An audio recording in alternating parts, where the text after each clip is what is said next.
Good morning students.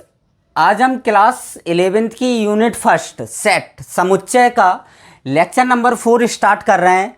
Lecture number 3 में हमने exercise 1.1 का क्वेश्चन नंबर 4 और 5 कंप्लीट कर लिया था। क्वेश्चन नंबर 6 मैंने आपसे कहा था कि सेल्फ आपको करना है, सो आई होप आप लोगों ने कंप्लीट कर लिया होगा। इसके 1.1 एक्सरसाइज के अब हम कुछ एक एग्जाम्पल्स है जो कि मोस्ट है। ये एग्जाम्पल नंबर 4 है, बाकी एग्जाम्पल सिंपल हैं जो आप सेल्फ खुद कर लें। एग्जाम्पल नंबर 4 देखिए। एग्जाम्पल नंबर 4 में रोस्टर रूप में हमें दिया गया है ये समुच्चय।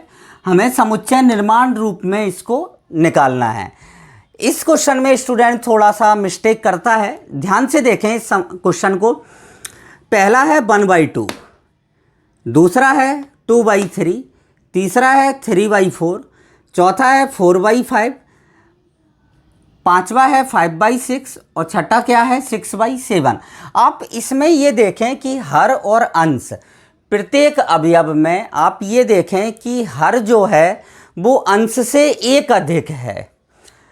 हर जो है वो अंश से क्या है एक अधिक है। अगर हम अंश के एलिमेंट को n माने, अंश के एलिमेंट को अगर आप n मानते हैं तो हर का एलिमेंट अपने आप ही क्या हो जाएगा n+1 हो जाएगा। कितना हो जाएगा n+1 हो जाएगा। लेकिन अब n कहाँ से लेके कहाँ तक होगा? अंश जो है वो आपका 1 से लेके कहाँ तक है 6 तक, तो n का मान भी 1 से लेके कहाँ तक होगा आपका 6 तक होगा। सो हम इसको कैसे लिखेंगे समुच्चय निर्माण रूप में? ध्यान से देखेंगे, इसको मैंने a बराबर ले लिया x such that x equal to n/n+1, जहाँ n जो है n belongs to natural number और n का मान 1 से लेके कहाँ तक होगा 6 तक होगा। ये आपका इसका क्या हो जाएगा आंसर हो जाएगा। n का मान 1 रखें तो 1/2 मिलेगा, 2 रखेंगे 2/3, 3 रखेंगे n की जगह तो 3 क्या मिलेगा 4। इसी टाइप से n का मान 6 रखेंगे तो क्या मिल जाएगा 6/7 मिल जाएगा। इस क्वेश्चन को आप नोट कर लें। फिर हम 1.2 एक्सरसाइज की थ्योरी पढ़ते हैं। समुच्चय के प्रकार, समुच्चय के प्रकार के बारे में बात करते हैं आज हम। Types of set, types of set, समुच्चय कितने प्रकार के होते हैं? तो सबसे पहले नंबर पे आता है एकल समुच्चय। इसको इंग्लिश में बोलते हैं सिंगलेटन सेट। इंग्लिश में आपको आना बहुत ज़रूरी है, क्योंकि आगे आने वाले समय में आगे जब आप और 11th के बाद 12th के बाद जैसे अगर आप किसी भी जैसे बीटेक में जाते हैं या MBBS में जाते हैं तो वहाँ पर जो आपकी एजुकेशन है वो केवल और केवल इंग्लिश मीडियम में होगी। सो इंग्लिश आप अभी से ही स्ट्रॉन्ग करते चलें धीरे धीरे, जिससे बाद में किसी भी प्रकार की प्रॉब्लम ना आए। एकल समुच्चय, नाम के अनुसार एकल, एकल का मतलब एक। डेफिनेशन नोट करेंगे सभी स्टूडेंट। एक ऐसा समुच्चय जिसमें केवल और केवल एक अवयव होता है। एक ऐसा समुच्चय जिसमें केवल एक ही अवयव होता है एकल समुच्चय कहलाता है। जैसे मैंने ए सेट ले लिया जिसमें 2 है, तो ये एक एकल समुच्चय है। इसमें अवयवों की संख्या कितनी है? 1 है। तो ऐसे समुच्चय को हम क्या कहते हैं? एकल समुच्चय कहते हैं। बहुत सिंपल यूनिट है ये, कोई प्रॉब्लम नहीं है। अब सेकंड नंबर पर आता है आपका रिक्त समुच्चय। रिक्त समुच्चय, रिक्त समुच्चय को इंग्लिश में बोलते हैं एम्प्टी सेट। एम्प्टी सेट, इसी को ही हम नल सेट भी बोलते हैं और इसी को ही हम वॉइड सेट भी बोलते हैं।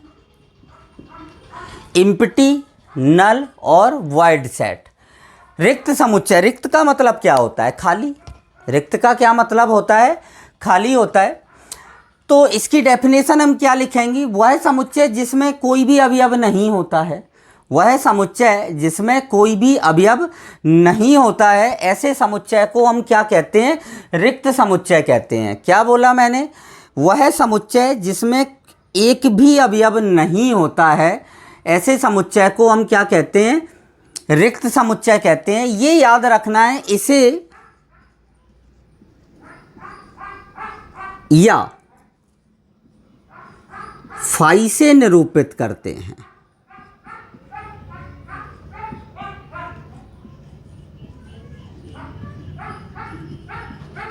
किससे निरूपित करते हैं? फाई से निरूपित करते हैं। क्या कहलाता है? आपका रिक्त समुच्चय कहलाता है। कौन सा समुच्चय कहलाता है? रिक्त समुच्चय।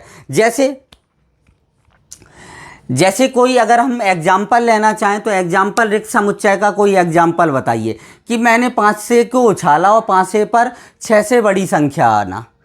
5 से पर कितने से बड़ी संख्या आना? 6 से बड़ी संख्या आना। जबकि पासा आप लोगों ने सभी ने देखा होगा, लूडो सांप सीढ़ी खेली होगी सभी ने। 5 से पर कितने अंक होते हैं? 1 2 3 4 5 6, 6 अंक होते हैं। और मैं बोल रहा हूँ कि 5 से को, मैंने एक 5 से को उछाला और 5 से पर कितना आ गया? 7 आ गया। तो वो एक अपने आप में ही क्या सा समुच्चय हो जाएगा? रिक्त समुच्चय हो जाएगा। नेक्स्ट बोलूँ मैं, जैसे आप कक्षा 11वीं के स्टूडेंट हैं।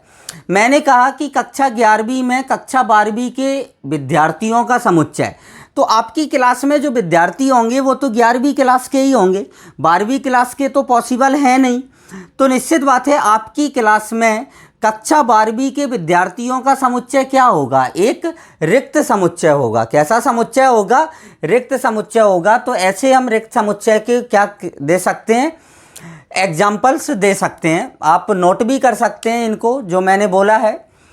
अब 3rd नंबर पे आता है परिमित। परिमित समुच्चय। परिमित समुच्चय इंग्लिश में बोलते हैं इसको फाइनाइट सेट। क्या बोलते हैं? Finite set. परिमित, परिमित का मतलब होता है सीमित। क्या होता है? सीमित।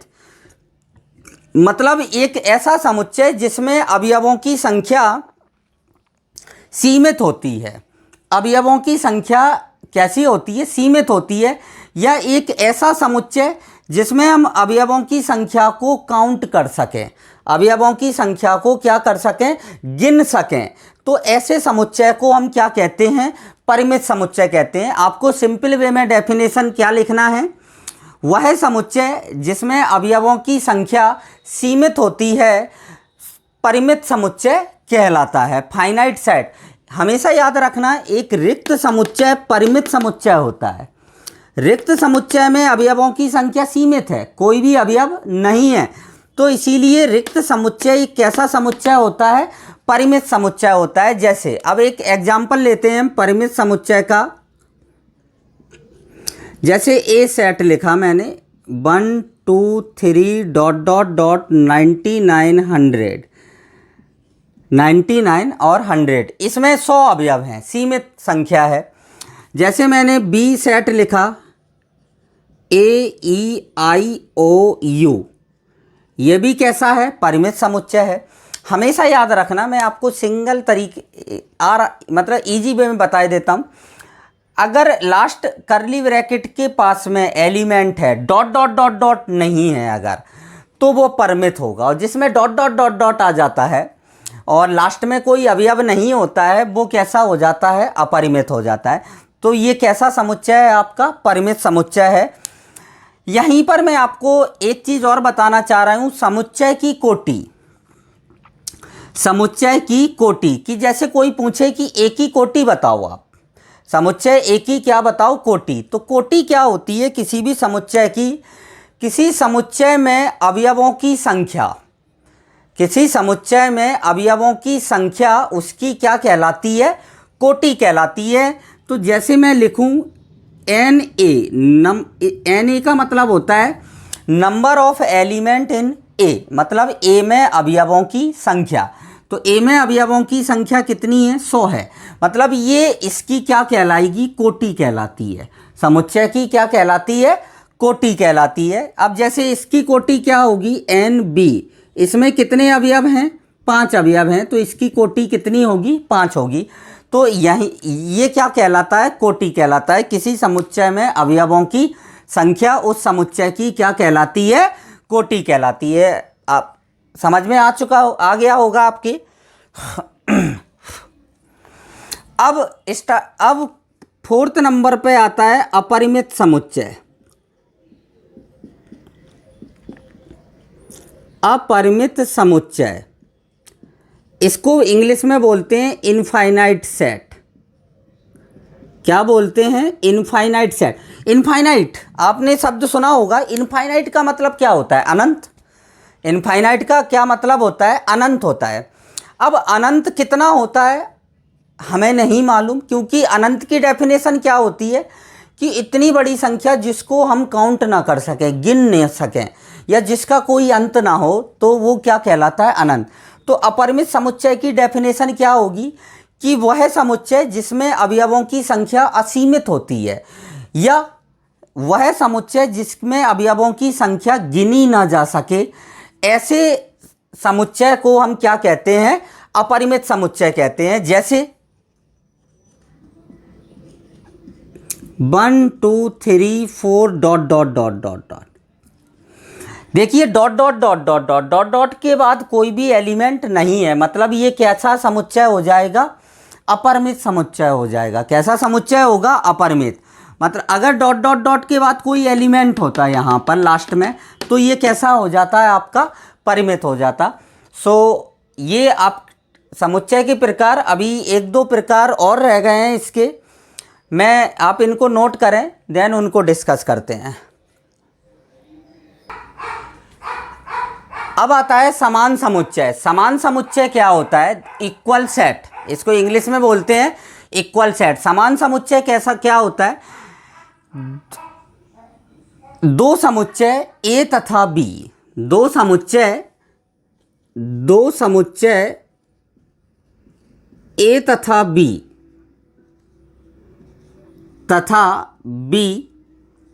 समान समुच्चय कहलाते हैं यदि ए का प्रत्येक अवयव बी में हो और बी का प्रत्येक अवयव ए में हो।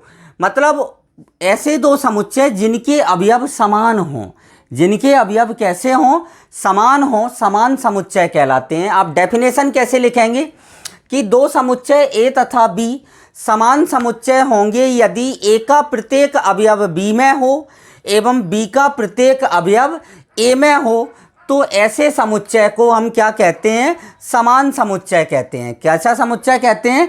समान समुच्चय कहेंगे जब ए के सभी अवयव बी में हों और बी के सभी अवयव ए में हों। जैसे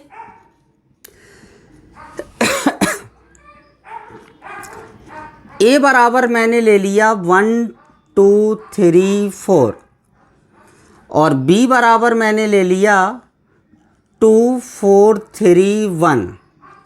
ये समान समुच्चय हैं। ये कैसे समुच्चय हैं? समान। देखिए एक इधर भी है, इधर भी है, जगह बदल गई, स्थान से कोई मतलब नहीं है। समुच्चय होना, अवयव होना चाहिए समुच्चय के अंदर। 2 है, 3 है, 4 है, मतलब जो अवयव ए के हैं वही अवयव बी के हैं। मतलब ए और बी कैसे समुच्चय होंगे? समान समुच्चय होंगे। ये समान समुच्चय क्या? एक ए के सभी अवयव बी में और बी के सभी अवयव ए में होंगे, तो वो अवयव कैसे कहलाएंगे? आपके समान समुच्चय कहलाएंगे। अब 6 नंबर आता है तुल्य समुच्चय।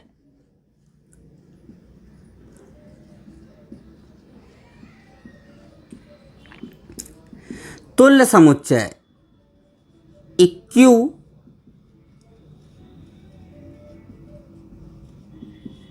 Equivalent set.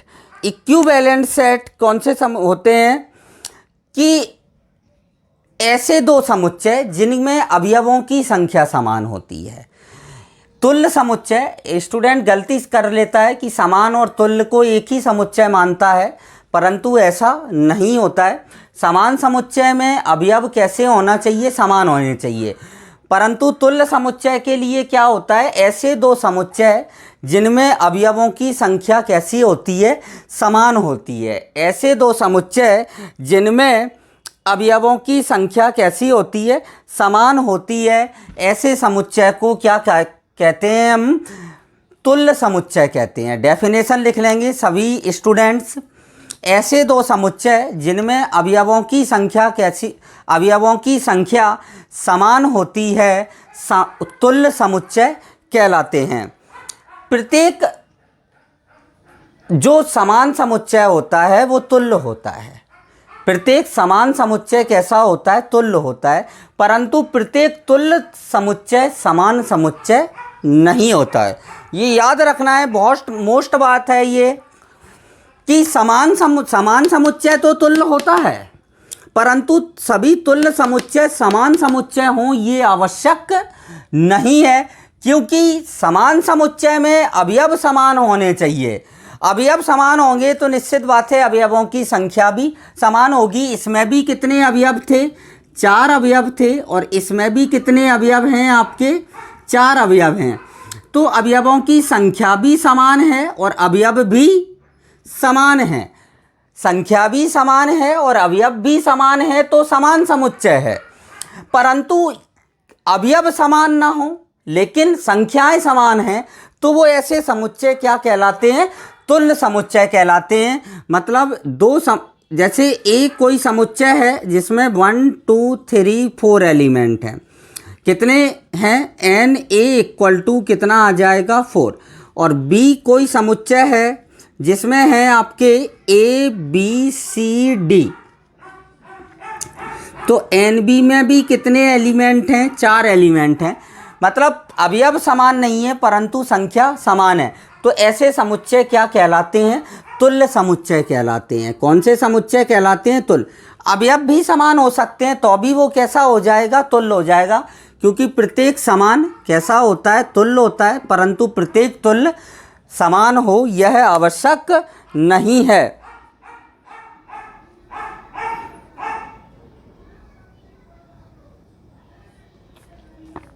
इसको आप नोट कर लें। यहाँ पर आपकी 1.2 एक्सरसाइज की थ्योरी ख़त्म होती है, आप इसको नोट करें। आज हमने लेक्चर नंबर 4 में समुच्चय के प्रकार और एग्जाम्पल नंबर 4 कंप्लीट कर लिया है। आई होप, मैं आशा करता हूँ आप लोगों को सभी को अच्छे से समझ में आया हो। यदि किसी स्टूडेंट्स को कोई प्रॉब्लम हो तो वो कमेंट्स बॉक्स में जाकर मुझे मैसेज कर सकता है, सो उसकी प्रॉब्लम सॉर्ट आउट कर दी जाएगी। और वीडियोस को लाइक शेयर सब्सक्राइब ज़रूर करें। अब 1.2 एक्सरसाइज हम अपने नेक्स्ट वीडियो में डिस्कस करेंगे। सो आज के लिए इतना ही। Thank you so much.